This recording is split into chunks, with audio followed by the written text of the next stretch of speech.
최근 뇌물수수 그리고 불법 대북송금 사건 등으로 1심에서 징역 9년 6개월이라는 중형을 선고받았죠. 이화영 전 경기도 평화부지사인데요.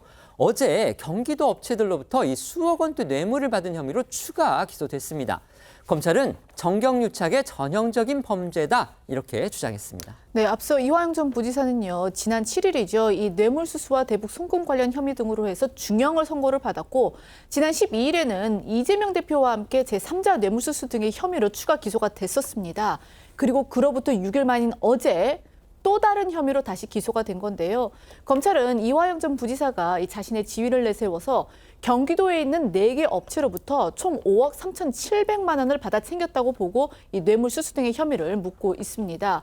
대부분 경기도 평화부지사와 이 킨텍스 대표이사 재직 당시에 챙긴 것으로 한 건설 업체로부터는요, 지역위원회 운영비 명목으로 매달 2천만 원씩 총 3억 원을 받고 또 지난 대선을 앞두고는 이 선거 캠프로 사용할 사무실이 필요하다면서 업체 대표의 이 전원주택을 무상으로 제공받은 혐의를 받고 있습니다.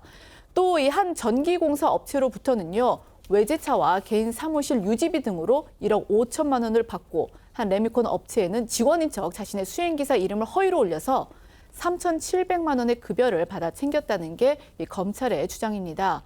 여기에 더해서요, 이 대북송금 사건으로 얽힌 이 쌍방울 그룹으로부터 경찰관 승진 알선 대가로 3천만 원을 받고 21대 국회 당내 경선 전에 쪼개기 방식으로 2천만 원을 후원받는 등 지금까지 드러난 액수보다 더 많은 돈을 받은 것으로 조사됐다라고 검찰은 전했습니다.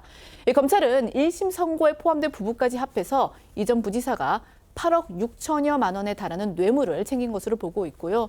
이 전 부지사의 이 범행은 지위와 영향력을 이용한 정경유착의 전형이다라고 지적을 하면서 이 범죄 수익금 전역에 대해서 추징보전 조치까지 마쳤다고 합니다. 검찰의 내부 사정 또 수사 상황 이런 걸 잘 모르는 저희들 같은 제3자 입장에서 봤을 때는 이화영 전 부지사 상당히 오랜 기간 1심 재판을 받았는데 그동안 이렇게 검찰이 이런 자료들을 갖고 있고 그다음에 기소 사실을 갖고 있으면서 왜 그 재판에 병합해서 기소를 하지 않고 다시 추가로 기소를 했을지 솔직히 의문이 좀 남는 건 맞습니다. 이 전 부지사 측도 당연히 강하게 지금 반발하고 있는데요. 이 전 부지사는 이재명 대표 기소에 성공한 검찰에게 이제는 자신의 이용 가치가 없어진 것이냐 이렇게 반박하기도 했습니다. 네, 이 전 부지사 측 변호인은 검찰이 대북송금 1심 판결 직후 또 다른 혐의로 이 전 부지사를 추가 기소한 건 명백한 보복성 조치이자 쪼개기 수사로 매우 부당한 기소라고 반박했고요.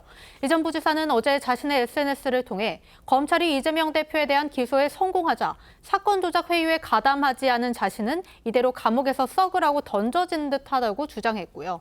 검찰에게 더 이상 자신의 이용 가치가 없어진 것인지 아니면 다시 압박이나 해유를 하기 위함인지 알 수 없다고 했습니다.